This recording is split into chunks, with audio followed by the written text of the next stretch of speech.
Good morning, everyone. Listen, just came on to share words of encouragement, the importance in obedience, okay? So recently I just shared with you that I became a fitness instructor, right? But let me tell you how God had to get me in order first, okay?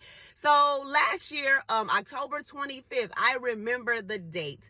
I met with a bioscreening nurse because the fitness community that I am a part of, they were connected to, a hospital that provided this for us, free bio screenings, okay? So I went for my 6-month checkup. In that visit, I was given instructions, right? Because they give you goals for your next visit, which will be in 6 months. So October 25th, I met with the nurse. She was giving me my goals. She was telling me some things to cut out of my diet or my eating habits, right? That was not good for me. So let me tell you about Samaria and her disobedience, okay? That was Wednesday, the 25th.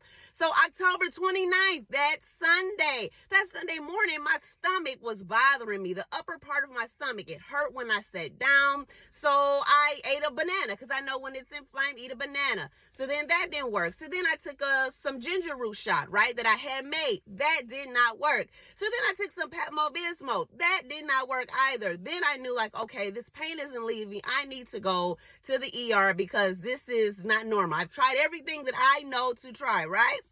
Mind you, the day before, of course, that morning I went to work out, had a good workout with our fitness community. And then later that day, we went to an apple orchard. Now, mind you, it was in the fall. So, you know, they have the fried donuts and they're so good. So later I'm like, encourage my husband, let's get some Little Caesars pizza for the kids. And I indulge. Not good, okay? So I, mind you, had a good workout, but then I caught myself trying to eat some pizza and some donuts, some fried donuts, heavy in grease, right?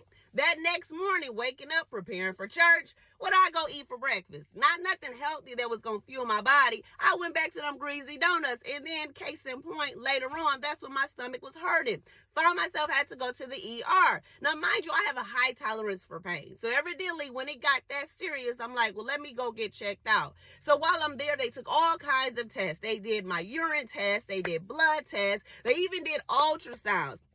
Doctor later comes in, but before the doctor came in, the nurse comes in. I explained to her the same situation, and I told her everything that I had tried. She said, well, most people don't even know to try those things, right? The ginger shot, the banana, the Pepto-Bismol. So came in. After all of the tests had come, the doctor came in with the results, and she could confirm what I had thought I heard years ago or was told, that I had gallstones, right? And the gallstones were rubbing together. That's what caused the pain that was in my stomach. But guess what sparked them off? It was the what? The food that I had eaten the day before. So she encouraged me to stay away from those fatty foods, those grease, those things that were unhealthy to me, right? So that included like butter, dairy products. So then at that moment, I knew what to do, okay? So leading up to that, mind you, I'm still in training to be a fitness instructor. And I was already, God was transitioning me anyway with my eating habits to change my lifestyle, right?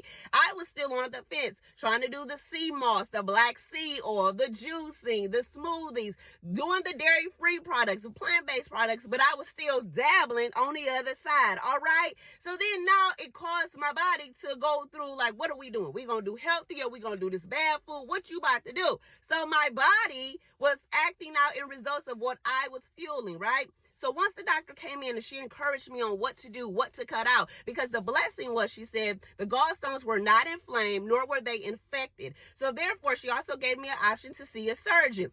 So had I not listened to the instructions that was given to me by the doctor to cut out some things, the end result would have been me having a surgery. So therefore, when I read the list that they send you home to go home with on things to do, the fitness, it was on there because it talked about working out. It also talked about some different things to stay away from, and it also gave the result of surgery. Now, God knew my heart. Like, I'm a mom of 4, I'm a wife, going down because of a surgery, because of some things that I'm eating, not being obedient.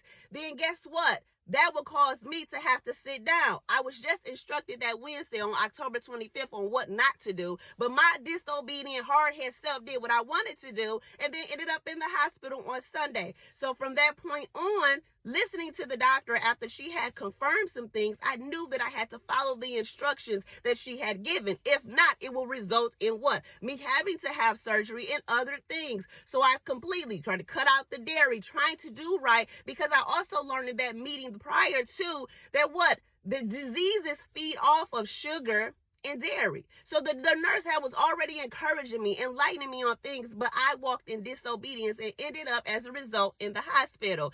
Fast forward to my visit that was in April of this year, share with her the same testimony that I'm sharing with you today. And she was encouraging me by letting me know she was proud of me because how quickly I had turned around, paraphrasing her words, how quickly I had turned around and cut out some things and changed some things within my life.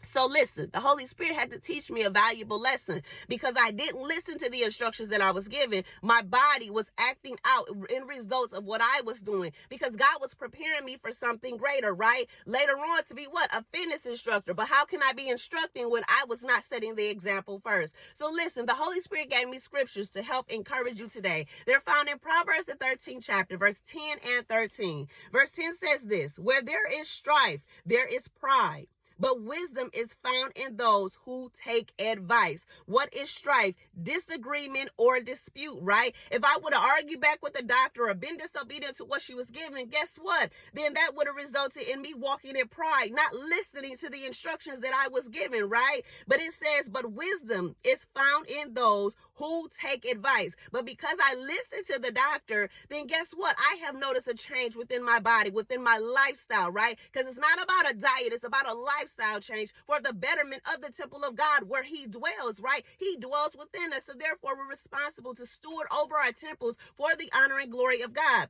Verse 13 says this: whoever scorns instructions will pay for it, right? But whoever respects a command is rewarded. What does it mean, scorns? In third person, to look down on. If I would have looked down on the instructions that the doctor had given me, that wouldn't have been good for Samaria, right? It also means disdain, the feeling that someone or something is unworthy of consideration or respect. If I didn't consider what the doctor had said, that would have resulted in me hurting me, right? So therefore, God had to teach me a valuable lesson. So I want to encourage you today, whatever the Holy Spirit, whatever area within your life that the Holy Spirit is giving you clear-cut directions, I encourage you to walk in it. It's only for the betterment of you, all for the glory of God. Had I not listened, what would have been the results of that? So I encourage you today, walk in obedience to the Holy Spirit in whatever area he's leading you to. Listen to him. Be obedient to the instructions that he is giving you for the betterment of you, for his honor, for his glory, and for your temple. All right? Have an amazing day.